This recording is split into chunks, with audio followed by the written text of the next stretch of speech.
Welcome to Audio Trends TV. My name's Wes Bell and I'm here with Mark Hales, Audio Trends General Manager. We're here today to discuss the new Yamaha Aventage range of AV receivers. Mark has a rich history with this product as he's had several Aventage receivers at home over the last few years.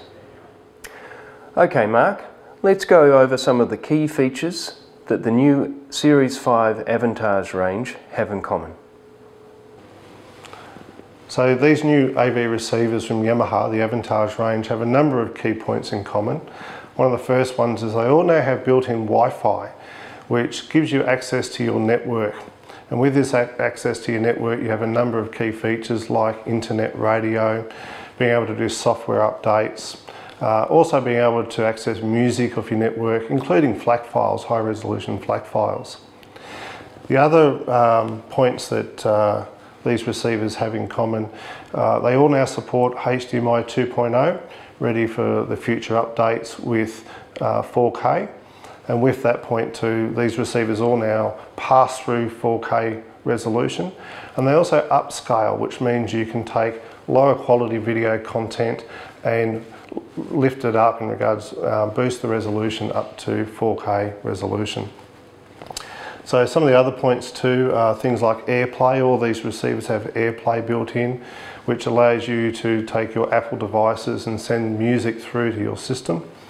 And also Spotify, which is a big music platform where you've got a lot of music up in the cloud.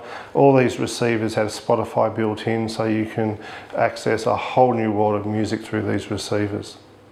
Thanks Mark, that was very informative. Now I wondered if you could go over the power rating and the number of channels that this Aventage range has. So where these 5 receivers differ in power, the RXA 740 is 7 channels by 90 watts. The 840 model is 100 watts by 7 channels. The 1040 model is 110 watts by 7 channels.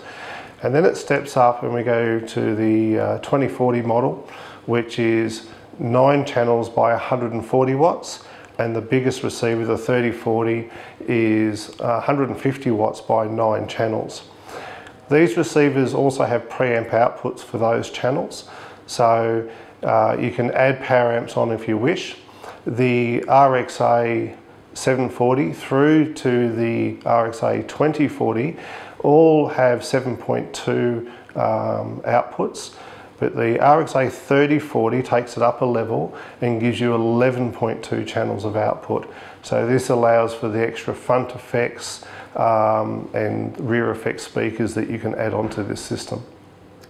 Excellent, thank you for that. Now these receivers all have the ability to handle more than one zone. Could you please tell us a little bit more about this feature? Yeah, so all 5 of these receivers have the ability to output audio through to another area, being zone 2, and some even have the facility to do more than that and even video content. So the RXA 740 handles a zone 2, second audio out to another area. And from the 840 up through to the 3040, they also cater a second HDMI output, which can be made into a secondary zone. So you can watch different video content from one room to the other, all share the same content.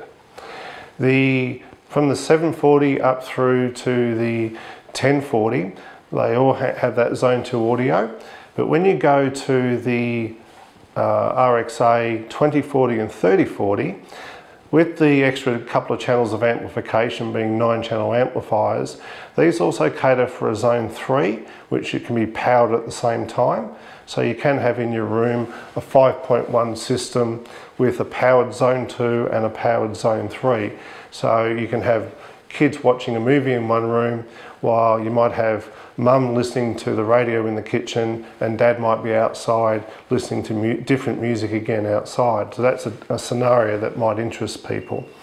The RXA 2040 and 3040 also cater for a zone 4. You need another amplifier for this. It's not built into the system, so that can be applied if need be, if you need to extend the system even further. Excellent, thank you for that. Now obviously sound quality is vital.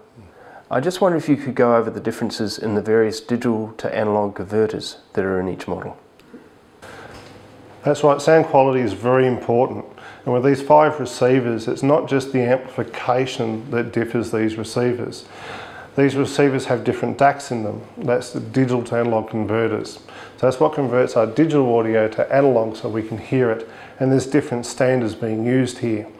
So in the RXA 740 and 840, they're using Burr Brown 192 24-bit DACs, which offer great results.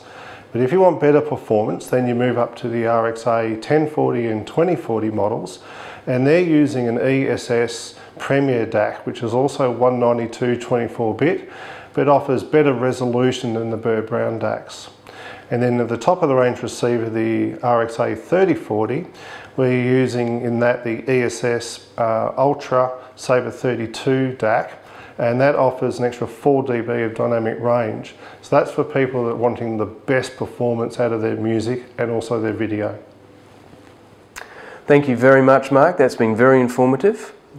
Here at Audio Trends we have the full range of the latest Series 5 Aventage AV receivers from Yamaha in stock, and you can visit us either at our website or call us or come in and see us at 10 Argent Place in Ringwood. Also, anybody who mentions that they've seen the video will receive a free gift when they purchase one of the latest Series 5 Aventage receivers from Yamaha. For Audio Trends TV, this is Wes Bell and Mark Hales. Thank you very much for watching. Thank you.